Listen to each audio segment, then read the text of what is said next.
About 3 years ago, at the tender age of 38, I was thrown back into single dating life after a 19-year absence. It's like Rip Van Winkle type shit. You wake up and you realize that you're reverting back to your memories and how you acted the last time you were single, which for me was 19 years old. So there was a lot of dysfunction and a lot of mistakes to be made, a lot of different things that went wrong. And like a lot of people, I got onto your dating websites, your OkCupids and your things like that. And surprisingly, I mean, for the most part, it was going pretty good. You know, you meet people and sometimes it works and sometimes it doesn't work. And then other times you find yourself in sort of this gray area.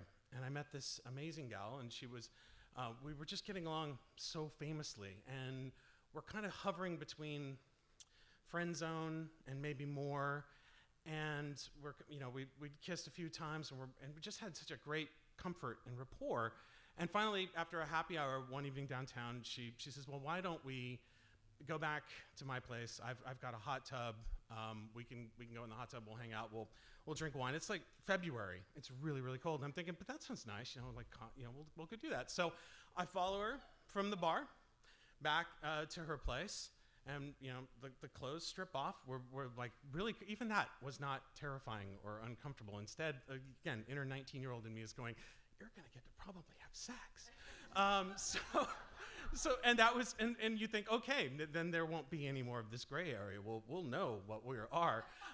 So we take a couple of glasses of wine out into the hot tub, and it's really, really, really cold. But the water, of course, is 100 and something degrees, and we're just having a wonderful time, and we're kissing, and all that's going, great. And then we're going back into the house really, really fast. And then we get inside, it's nice and warm, and we're put the wine glasses back in the kitchen, and we're making that long walk down the hallway towards where the sex is going to happen. Until she runs face first into like the door of her linen closet. Whack! And the next thing I know, she is on the carpet, naked, kind of lightheaded, and seemingly in and out of consciousness. And I'm just sort of like, "Hey, are you all right? Are you okay? Are you okay?" And she's just really disoriented. And it's starting to hit me. It's like, okay, there's alcohol, there's hot, there's cold. She's probably dehydrated, whatever. But all the while, my brain is starting to go to this odd place where I'm imagining the 911 call that I might have to make. And your mind can go to really strange places in the course of about 30 seconds. And for me, it imagined the conversation in my head was like this, calling 911 dispatch. "What's your emergency?" "Yeah, I'm with this woman, and she's passed out. We were in her hot tub, and she was drinking, and I don't know really what's going on, and I don't know how this is going to go." "Okay, sir. Oh, well, where are you? Where are you right now?" "I am somewhere in Beaverton." Which, in hindsight, that could be the title of my dating memoir. If I really think about it, it's we're just kind of.